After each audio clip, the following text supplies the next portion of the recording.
the word of God is to preach the good news.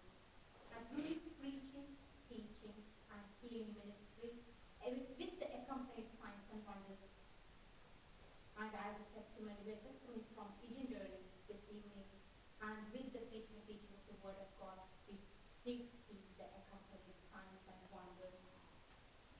So, amen, amen. So, without taking much time from Brother Johnson, again, I would like to extend a warm welcome. If you could put your hands together and we'll give a round of applause for him.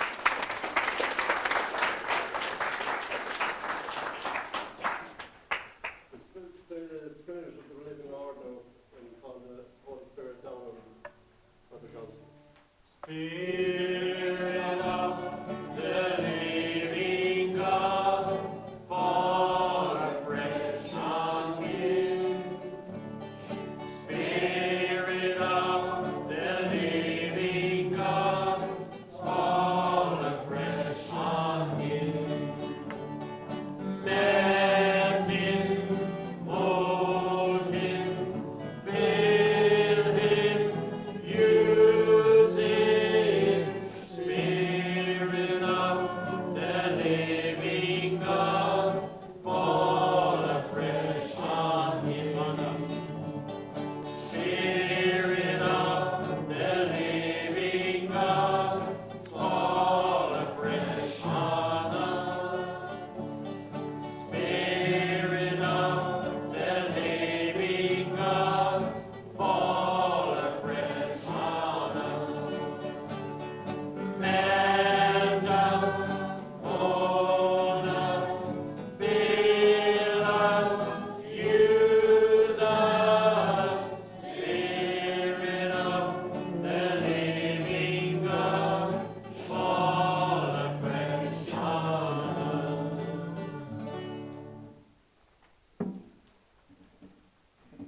Heavenly Father, we thank you, we praise you.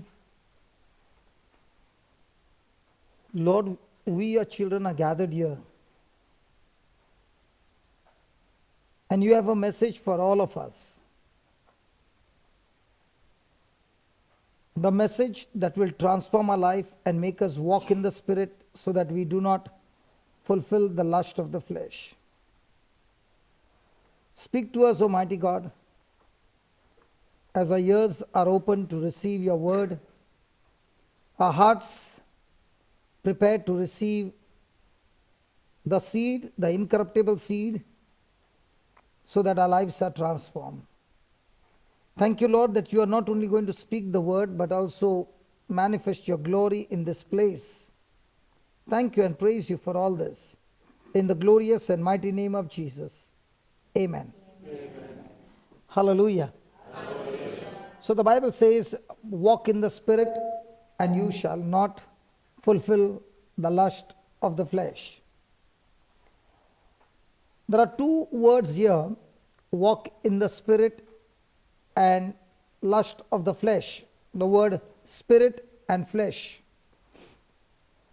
The word flesh also means my physical body and also means my mindset that contradicts to God's word.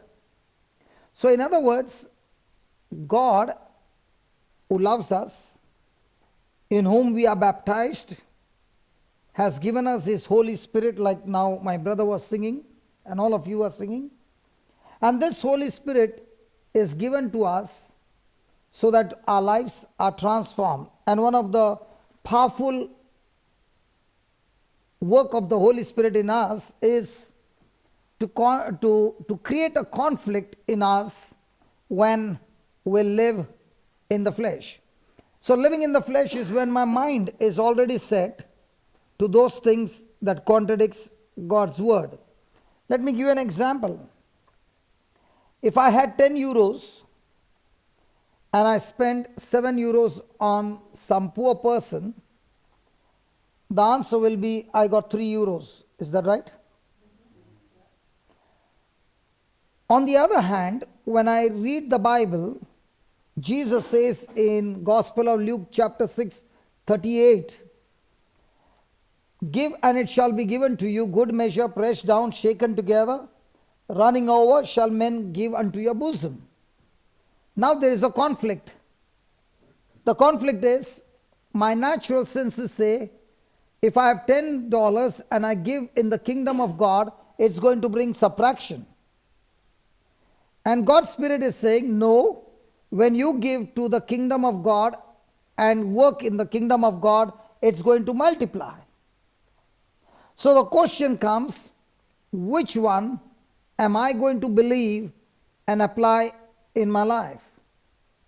As long as a person is applying 3, his response is just like the disciples after Jesus' resurrection said to Thomas, we have seen the Lord.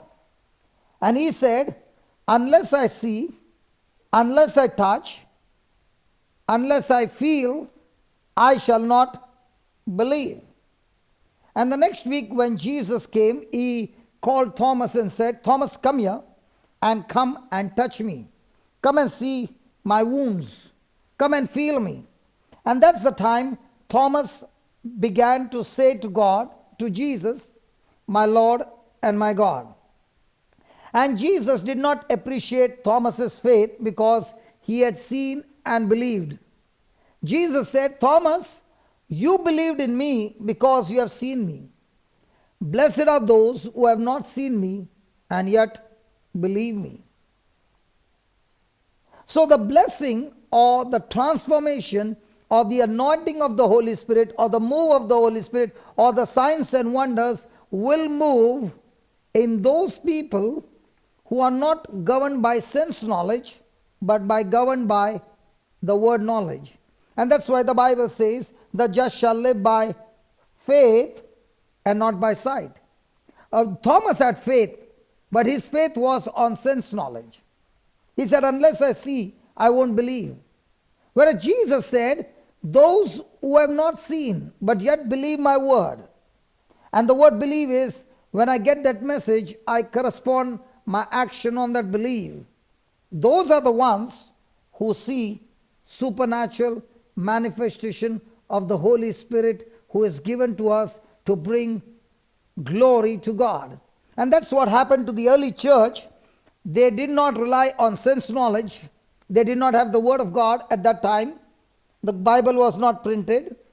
But all that they heard from the apostles, they made a choice to be moved by the Spirit of God and not their sense knowledge. Even when they were persecuted, even when they were killed, even when their properties were taken, their children were taken, they did not move in their faith because their faith was not on the things of this world. Their faith was focused on the kingdom of God.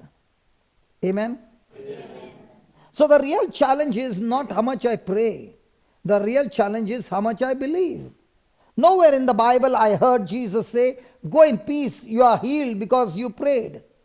Your prayer has healed you. Have you ever heard that?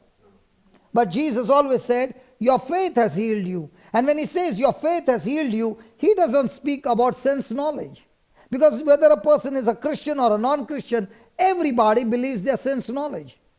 We were born to believe in the sense knowledge. But the day we got born again, Jesus said to Nicodemus, unless you're born again, you cannot enter the kingdom of God. Why did he say that? Unless you're born of the Spirit and water, you cannot enter the kingdom of God. When we were born from our mother's womb, Satan gave us a gift. And what was that gift? Sense knowledge, reasoning, that contradicts God's word, that brings unbelief. But the day we got baptized in Jesus, we got transferred from the kingdom of darkness into the kingdom of light. And God also gave us a gift on the second birth or the new birth that we received. And that was the gift of the Holy Spirit. So the Holy Spirit directs me to believe in the word of God. Whereas the birth that came from my mother's womb before I received the Holy Spirit takes me onto the sense knowledge.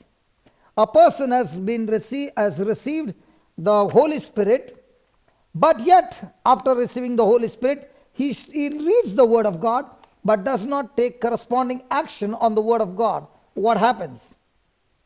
There is no manifestation of the Holy Spirit. Holy Spirit moves when a person moves from sense knowledge to word knowledge. Example, after Jesus' resurrection, just a week back, we had the reading from the book of Acts. They went to the temple, and there was a man crippled from his mother's womb. And he was over there asking for alms. Peter and John looked at him and said, "We don't have silver or gold, but what we have, we give to you." And then Peter said, "In the name of Jesus Christ of Nazareth, rise up and walk." The man could have said, "Listen, Peter, it's good for you to say that, but please understand, I've been a cripple all my life." Did the man get healed? Hello, did the man get healed? He never got healed. He never got healed. When Peter spoke that word, "I don't have silver or gold, but what I have I give to you. In the name of Jesus, rise up and walk," he did not get healed till Peter grabbed him by his hand and picked him up. The Spirit of God works in a person's life when he enforces the power of God on the word of God in his life. If Peter had only said that word and not lifted an arm, nothing would have happened. So when a person is speaking the word of God, believing in the word of God, there is always going to be a corresponding action. Let me read to you a passage. It's from the book of Acts, chapter 14 and verse number 8. Are we ready? Okay. From the last 3 days, I've been seeing miracles which are beyond imagination. The first day I saw where this woman was suffering from 25 years painkillers and suffering from muscles dying, hip replacement, knee problem, and listening to the word of God, changing from sense knowledge to word knowledge. The next moment she began to walk. Yesterday we were in a place where this person has a disc being removed. He has got titanium rods, operation. I think he had 5 or 6 operations, still more pending, and instantly he got healed. Today we saw a girl 7 years old, she's now 16. At 7 she fell down, damaged her knee, in braces, and in the next 3 minutes she was set free. I'm here to share with you the secret how a person can walk from the natural to the supernatural. It is not because I prayed so much, it is because I have the knowledge of the truth. God is not looking at people. He is looking at people who are willing to renew their mind and walk in the Spirit. Praise God. Praise God. Praise God. That's why Jesus said, "The truth shall set you free." He never said, "Your prayer has set you free." I never heard that. I never heard Jesus saying to even one person, "Your prayer has healed you." But he always said, "Your faith has healed you." And faith comes from the word of God, from the knowledge of the word of God, from the knowledge of the scriptures. Okay, here we go. There sat a certain man at Lystra, impotent in his feet, being a cripple from his mother's womb, who never had walked. Who never had walked. Who never had walked. The same heard Paul speak, who steadfastly beholding him and perceiving that he had faith to be healed, said with a loud voice, "Stand upright on your feet." And he leaped and walked. Praise God. Wasn't that a wonderful miracle? Wasn't it that God healed this man? Come on. Did God heal this man? I did not hear Jesus say to even one person, "I healed you." Did Paul heal him? No. Did the man's faith heal him? If the man's faith healed him, who is going to heal you? God? God? The preacher? Or my faith? So my faith, as long as it is on sense knowledge, can I get healed? Now let's analyze this. How did this man get healed? There are 3 things that Paul did. Can you tell me what's the first thing? Is it okay if we study this way? Because when you study this way, you will see signs and wonders following you every day of your life. In Mark 16, when I first read that verse, "All those who believe in me, these signs will follow me, follow them." When I read that, the Lord said, if you are walking on the sunlight, can you tell the shadow, don't come today? Will the shadow follow you? He said, in the same way, when a person follows on word knowledge, signs and wonders will follow you. He never said a person praying for 10 hours, 20 hours, signs and wonders will follow. He said, the one who believes in me. And the word believe is not the sense knowledge, the word knowledge. Hallelujah. Hallelujah. Hallelujah. Hallelujah. Thank you, Jesus. Thank you, Jesus. Okay. There are three things that Paul did, and if I do the three things, then my life also will be in the supernatural. What's the first thing he did? Can I read it again? There sat a certain man at Lystra, impotent in his feet, being a cripple from his mother's womb, who had never walked. The same heard Paul speak, who steadfastly beholding him and perceiving that he had faith to be healed, said with a loud voice, stand upright on your feet, and he leaped and walked. What's the first thing that Paul did? He preached. Now, what if Paul had not gone from his home country to Lystra? Would he be able to preach? So what's the first thing that God is looking for? People who can walk in the Spirit and be a blessing in the kingdom. He is looking for somebody who has got a living body. Hello? Is it possible a person in the church who comes to church every day but never goes to reach out? If the disciples had all to sit in Jerusalem and never go out and reach out to anybody, would there be a revival? Would there be a transformation? So what's the first thing God is looking for Christians? To have a living body. When was the last time a person who is calling himself Christian, leaving his house, leaving his comfort, and going somewhere where somebody is in pain?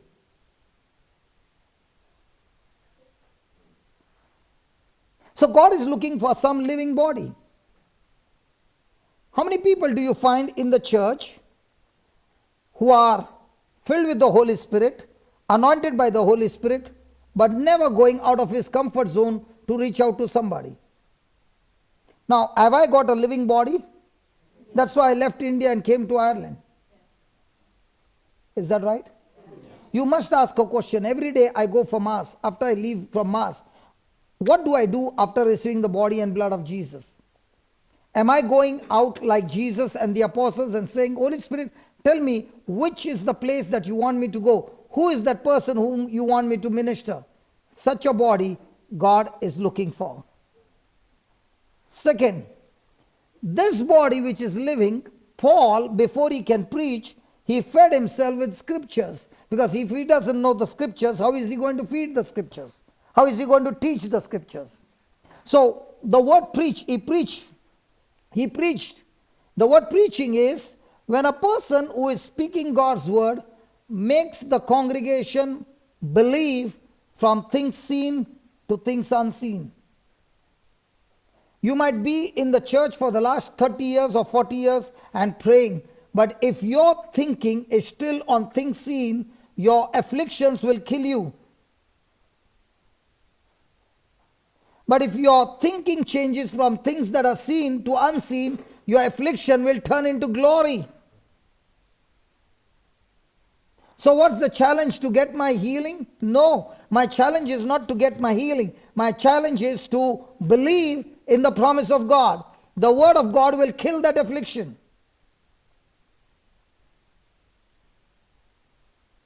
Corinthians 4:17 says, this light affliction is working for us and preparing for us an eternal weight of glory. Why? Because we do not look at things that are seen, we look at things that are not seen.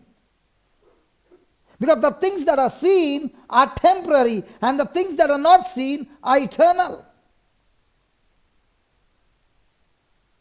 Because a person begins to understand that if I pray and I pray and I pray, God is going to answer me. And God doesn't say that. He says in James chapter 1, if any of you is asking in prayer wisdom, let him ask in faith. Why? Because if he doesn't ask in faith, he is a double-minded person, and such a person is like a wave of the sea being tossed to and fro, and such a person will not receive anything from the Lord. So have I ever been praying in worry? What is worry? Worry is nothing but a person's mind is not on the word of God, it's on my circumstances, my situations, my symptoms, my pain, my sorrow. Prayer does not make faith work. But praise God, faith will make your prayer work all the time. Hallelujah. Hallelujah. Thank you, Jesus. Thank you, Jesus. Thank you, Jesus. Thank you, Jesus. So the first thing, he had a living body. Second, he fed his body with so much of scriptures that he had a relationship with God, not on his emotions, but on the scriptures. Paul was the person who had not seen Jesus. The disciples were the ones, the apostles were the ones who lived with Jesus. But Paul was the one who was a Pharisee, who had the scriptures, and through the scriptures he began to, through the Holy Spirit, understand the revelation from the scriptures. I just came from Australia, and there was this priest who was sharing the word of God, and he said, how many of you see the word on the screen? And we all lifted our hands. And he said, which color script it is? We said black. And he said, what's in between the two words? We said, there's a space. Then came these words. He said, when you look at the screen, do you mean to say the written word of God is only the written word of God? The written word of God is only in English. But the real meaning of the word of God is in the space that you can't see in between the two words. And a person who sits with the word of God, just like a person who sits in the sunlight and gets his skin tanned, in the same way, when a person sits with the word of God, his mind is tanned by the Spirit of God, and the Spirit of God will reveal to him the secrets hidden in the word of God. Amen to that? Amen. Hallelujah. Hallelujah. That's why Paul, being fed with the word of God, began to speak to him. He would have said to this crippled man, hey, I was on the way to Damascus and I wanted to kill the Christians. And there I encountered Jesus. And do you know what happened? Instead of punishing me for killing so many Christians, Jesus had mercy on me. And when I encountered Jesus, I asked him two questions. The first question was, who are you, Lord? And the second question that I asked him was, what do you want me to do for you? And let me tell you, Paul, till his death, till he died, he had these two questions every day for God. Telling Jesus, Jesus, can you tell me who are you today? Can you give me more and more of your revelation? And every day his question was only one thing. Jesus, this 24 hours that you have given me, what do you want me to do for you? If you just pause for a moment and ask a question to yourself, what is my question to Jesus? Lord, can you reveal yourself to me more and more? 2, Lord, what will you do for me? Is it what can I do for you, or what will you do for me? Which one? Praise God. If it is what can I do for you, praise God, then there will be a revival in this parish. And if it is what can you do for me, the church will go dead. Because when the Holy Ghost came, the Christians did not stay in the place. They went on fire, and praise God, your people came to my country and set our country on fire. Thank you very much for your missionaries who came. They are dead and gone, but their work still continues in my country. And the places that they started this missionary work were right in the interiors where no man would dare to go during those days. But now those places became cities and began to grow because of your people coming to my country. And thank God they did not stay in Ireland. They came all the way to India and blessed us by giving their life for us. Praise God. Can we give the Lord a big hand for your ancestors?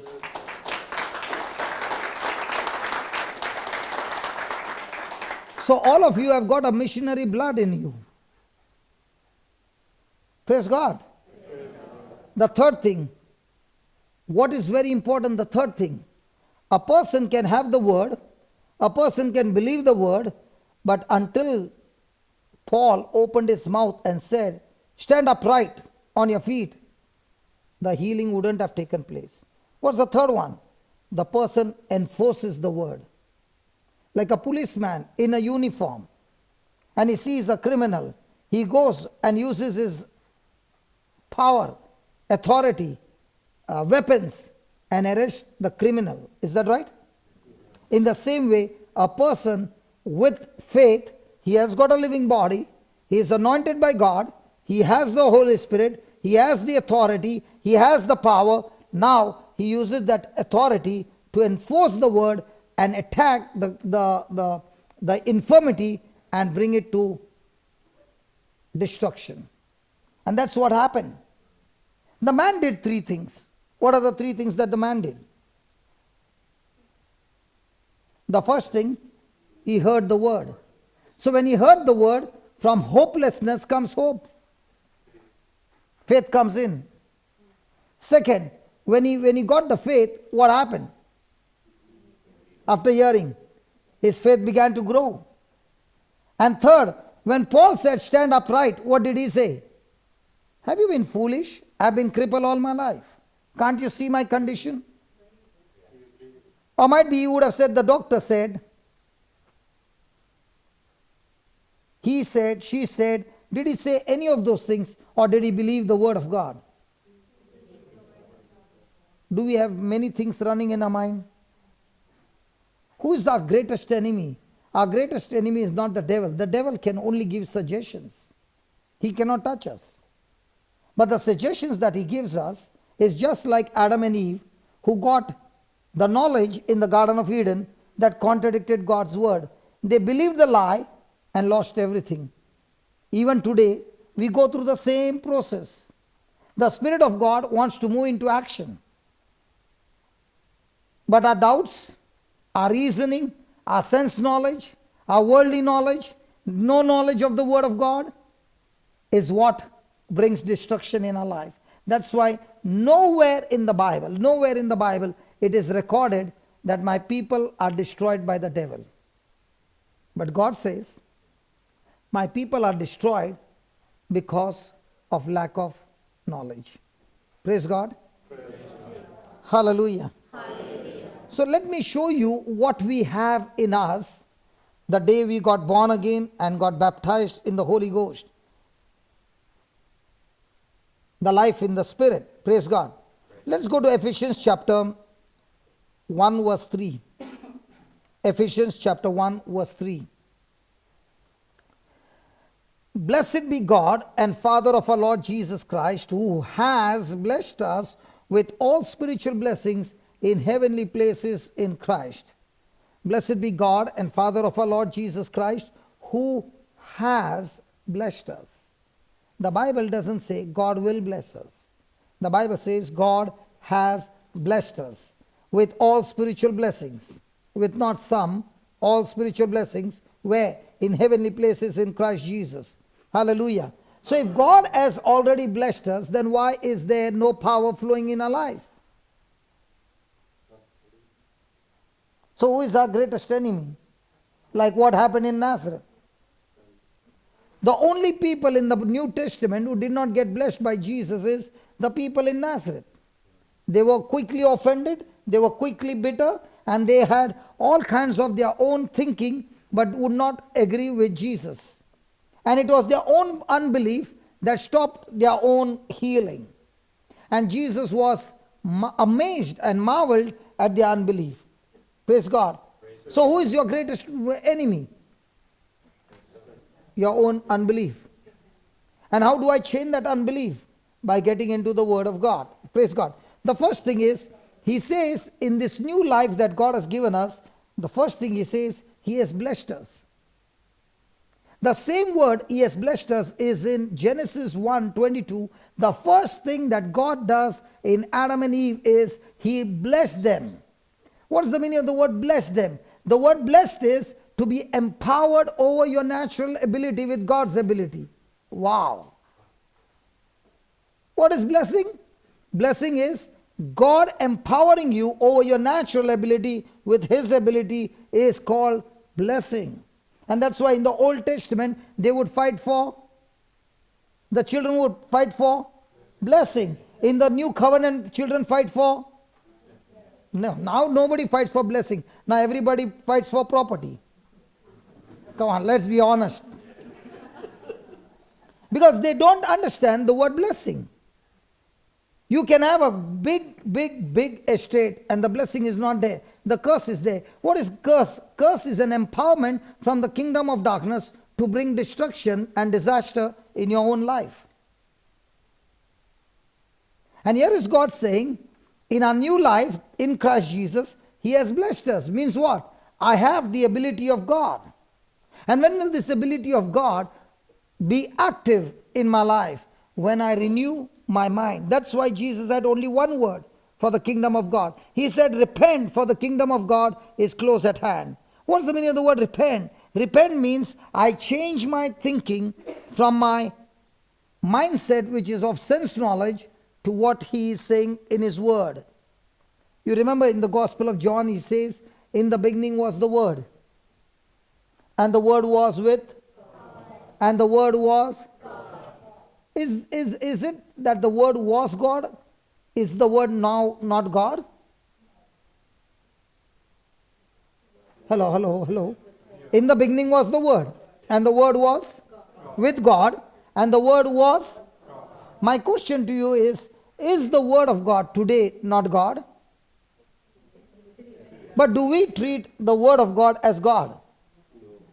And that's why when you don't treat the Word of God as God, but we treat the doctor's report as God, and that's why whatever we believe, so shall it be.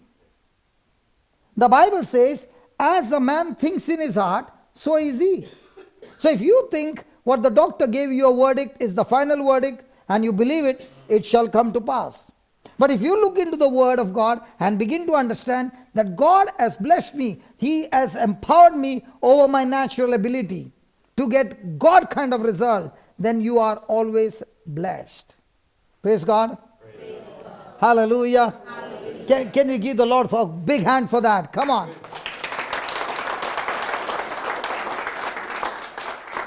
So with this word blessing, can I bring forth now the fruit of the Spirit? Because I am empowered with what? Whose ability? God's ability. The second thing He says, that He has already blessed us. Praise God. He has already blessed us. Now when do you get that blessing? When a person gets born again. When a person is born again, he has the Holy Spirit come and reside in him. Now what's the difference between the Holy Spirit in the Old Testament and the Holy Spirit in the New Testament? In the Old Testament, the Holy Spirit would come upon a person but not be inside a person. And He would come for a purpose. Why He would not get inside a person? He could not get inside a person because sin was not dealt. Jesus had not shed His blood, and therefore man's spirit is corrupted. The penalty has not been paid, and therefore the Holy Spirit would only come upon a person for a purpose. The purpose was fulfilled, the Spirit would leave. But in the New Testament, because Jesus shed His blood, now through His blood my sins are forgiven. And because the sins are forgiven, the Holy Spirit comes and makes His residence in us. Can we give the Lord a big hand for that? Come on. Thank you, Jesus. So now that we are blessed and now that we have the Spirit of God, can we defeat the enemy who is our old mindset or the carnal mindset or the mindset that contradicts God's word? Now what is a mindset? For example, in Irish culture, if a mirror breaks, what happens? What's that? Come on, talk to me, brother. Come on. A mirror breaks in your house. What happens? What's the first thing that comes to your mind? How many years? 7 years. Now, is it given in the Bible? Where did you get that mindset? And that mindset which is there, and you believe it and you confess it, now you yourself has called a curse on your life. So there are many things that we have learned which contradicts to God's word, and that mindset is defeated Because now the Holy Spirit is the one who reveals to you the truth through the Word of God.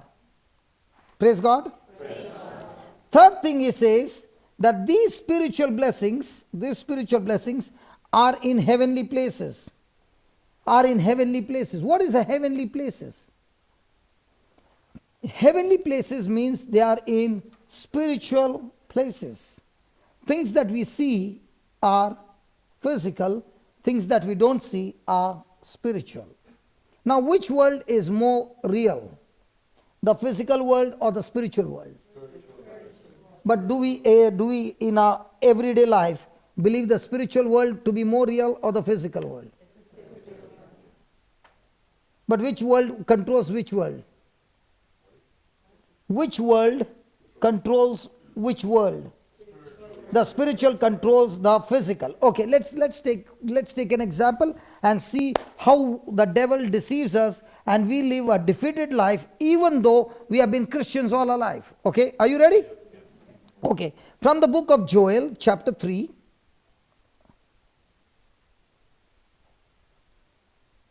And verse number 10. The situation is like this. The Israelites are farmers. They don't go into war. And the enemies are coming and taking their harvest every time. And they, out of fear, they run into the hills. So God speaks to the prophet Joel and says, go and tell my people to beat their plowshares into swords. In other words, use your farming equipment and turn it into a sword, and your pruning hooks into spears. And let the weak say, I am strong.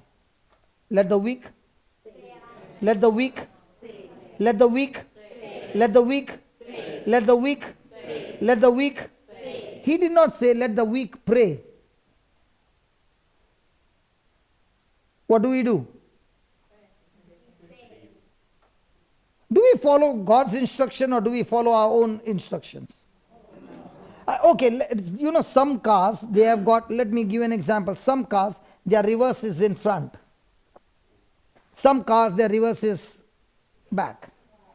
Okay, let's say my sister Veena parked her car at the edge of the cliff. Okay, and her car, the lever is back, reverse. So she said to my sister Glanny, can you take my car and bring it on the in front? Now Glanny, her car, the forward is in front, back. Okay. Now will she follow the car's instruction or what she drives in her car? But she takes her car, the lever, the first gear is behind.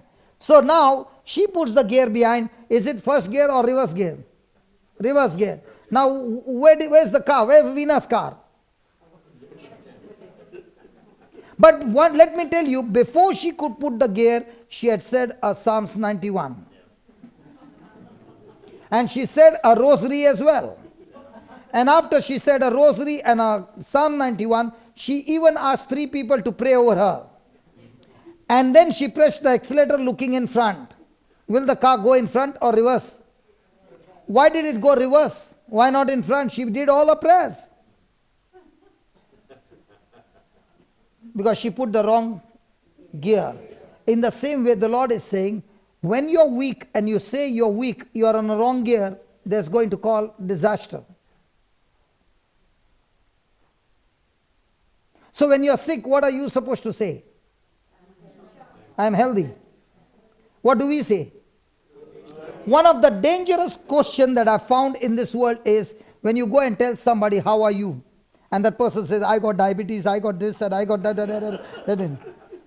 So now what did you do?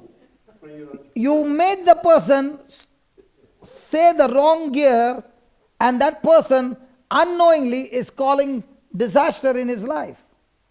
If you want to destroy your neighbor, go every day and ask that neighbor 10 times, how are you?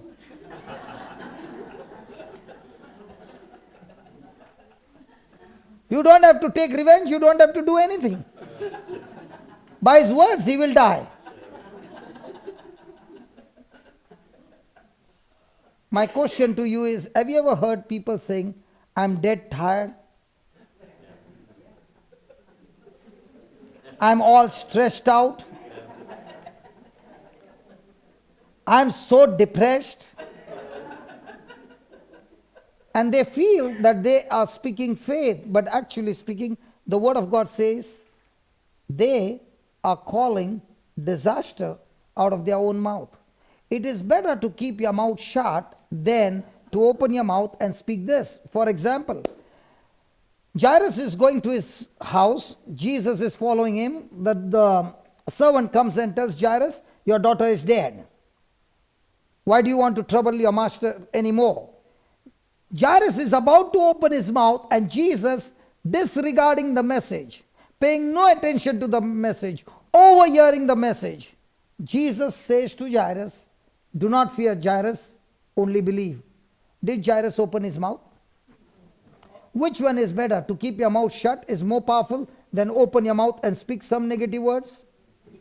If you can't speak the scripture, it is better for you to keep your mouth shut. You are more powerful than open your mouth and speak all your emotions and feelings. Now you'll say, but I feel good after sharing that. You might feel good at that moment. After 3 days, you will be in a serious condition. Hello? Did Jesus say the truth will set you free? Or did he say the preacher will set you free? So if these are the truths. If I don't apply these truths, will I ever be set free? You know, when I read that, the Lord said, I never told you to come to me and pray to me and then I will make you strong. I said, even if your senses are saying you're weak, you open your mouth and say you're strong. And when you say you're strong, then your faith will get you strong. So those who are weak will say, I'm strong. I was in one church, in one place, and this lady was 68 years old. And she came because she was by birth, she had a feet which was 2 inches short. And she had a stiffness in her back. So all her life, for 68 years, she has been with a stiff back and a stiff leg. And she traveled about 145 kilometers to come to where Amal has his, in Cork, only some other place. Okay, I don't know the name of the place. And she came there. And when she met me, she said, every day I've been watching the teachings on the YouTube, and I told my family, even if you can't take me there, I'm still going to get my healing. Because I know I've come with faith to get my healing. Praise God. Praise. Hallelujah. So I asked her what happened, and she said, it's all wear and tear. Have you ever heard wear and tear? Yeah.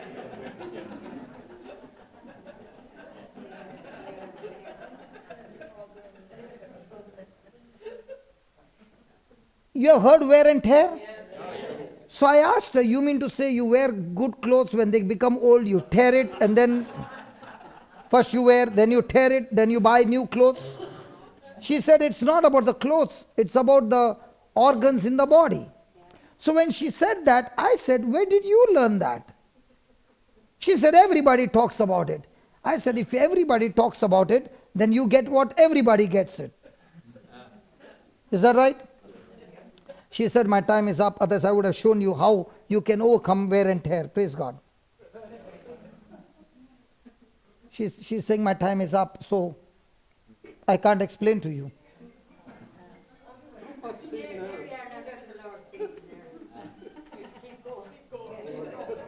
Sorry? Keep going? I can share about wear and tear? Okay. I thought the time is up. She said that. Go to Psalm 92.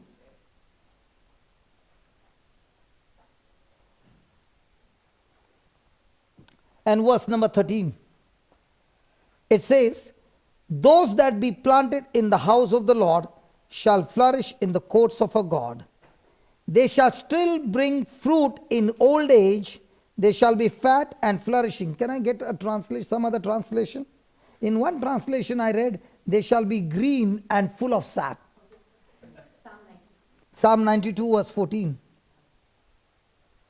I like that. They shall be green and full of sap. I thank God. The plants over here are full of green and full of sap. Praise God. In the same way, can you tell your neighbor, you are full of green and full of sap? Yeah, go ahead. In old age, In old age, they still produce fruit. They are always green they are always green and full of sap. and full of sap. So she could not walk. And I said to her, this is what the word of God says. If you believe wear and tear, then you get wear and tear. When you're weak, say you are. When you're weak, say you are. When you're sick, say you are. Healthy, well. Or when you're poor, say that you are. When you're cursed, say that you are. Good, now you know that. Praise God. So I told her, are you willing to change? And she said, I'm ready to change. So we made a prayer and we kept her feet on a chair. And I said, do you believe for the leg to grow? If the leg is short and I say, leg grow, am I doing what the word says?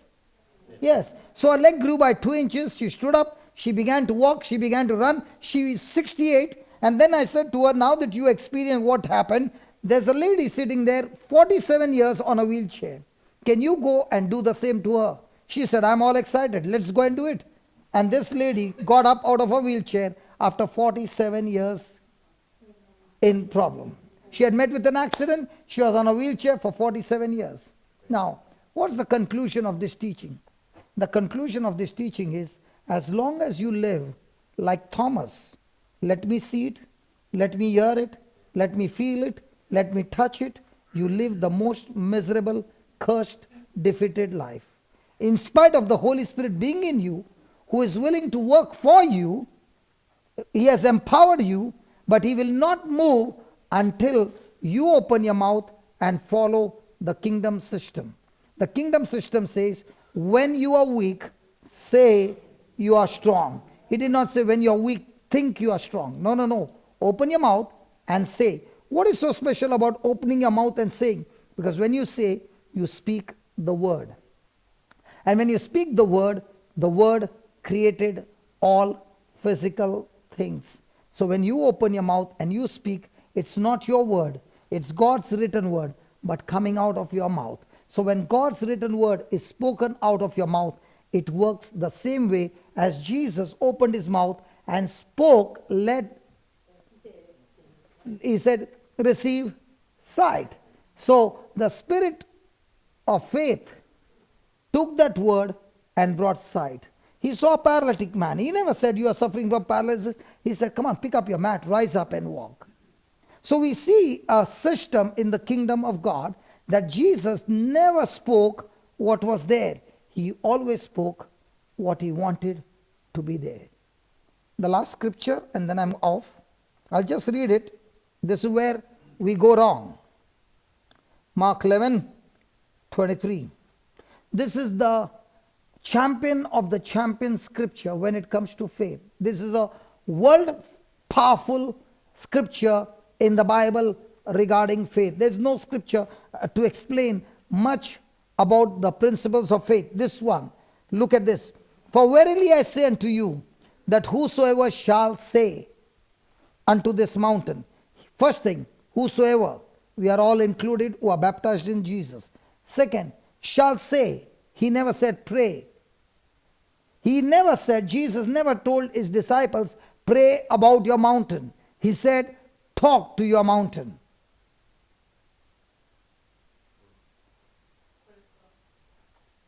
And what are we doing? We are not following his system. We are following our own system of praying.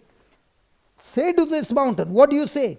Be thou removed and be thou cast into the sea, and shall not doubt in his heart.